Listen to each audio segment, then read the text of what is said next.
کتاب چینل۔ السلام علیکم ڈیئر ویورز، آپ سب لوگ کیسے ہیں؟ کیا حال ہے آپ سب کا؟ پلیز میری ویڈیو کو اینڈ تک ضرور دیکھیے گا اور اپنی رائے کا اظہار کامنٹس میں ضرور کریں۔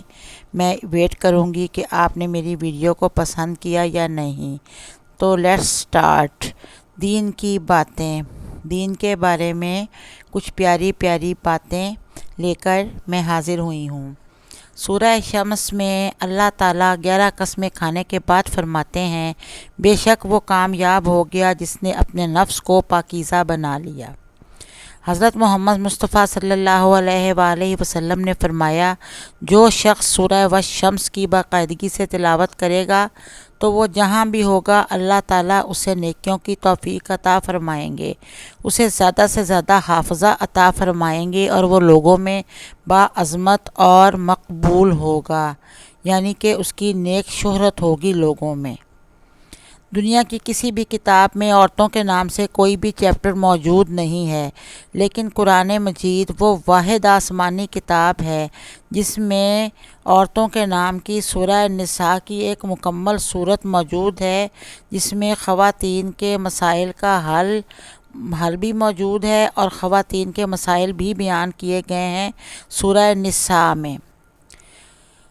حضور پاک صلی اللہ علیہ وسلم نے فرمایا، جو شخص گھر میں داخل ہوتے وقت 3 باتوں کا اہتمام کرے گا، رزق اس کے دروازے توڑ کر آئے گا۔ گھر میں داخل ہوتے ہی السلام علیکم ورحمۃ اللہ کہیے، چاہے آپ کے سامنے کوئی ہے یا نہیں، گھر میں کوئی موجود ہے یا نہیں۔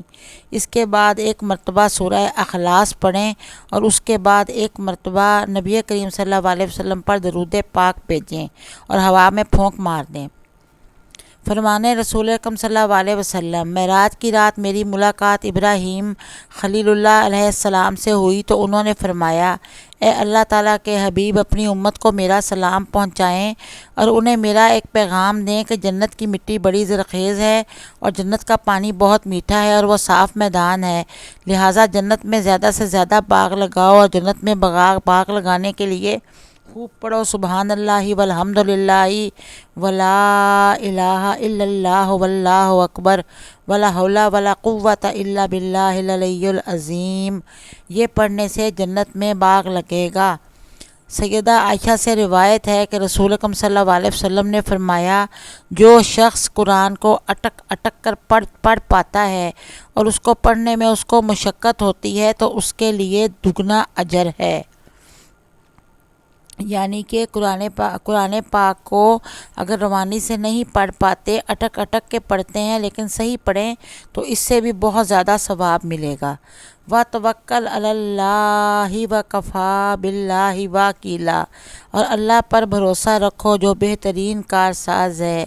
اللہ سے بڑا کوئی کارساز نہیں، اللہ بگڑے کاموں کو بنانے والا ہے۔ الا بذکر اللہ تطمئن القلوب، بے شک دلوں کا سکون اللہ کے ذکر میں ہے۔ یہ قرآن پاک کی ایک آیت کا ترجمہ ہے۔ اللہ کے ذکر سے ہی دل سکون پاتے ہیں، اللہ کی یاد ہی دلوں کو سکون دیتی ہے، دنیاوی باتیں بالکل نہیں۔ اللہ نور السماوات والارض، اللہ تمام آسمانوں اور زمین کا نور ہے۔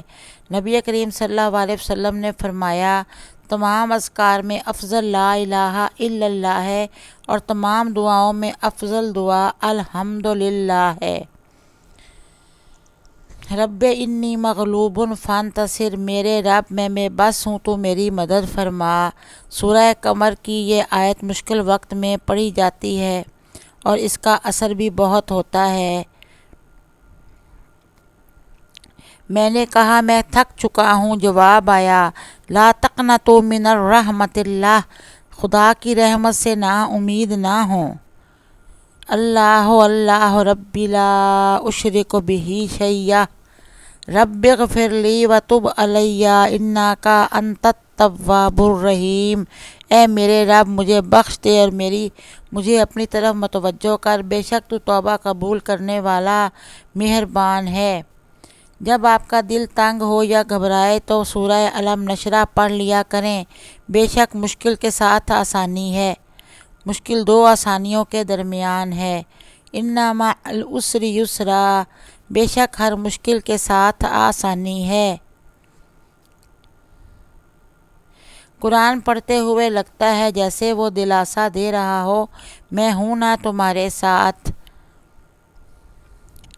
Please subscribe to my channel and like my videos. پھر ملاقات ہوگی انشاءاللہ، فی امان اللہ۔ اللہ حافظ، ٹیک کیئر۔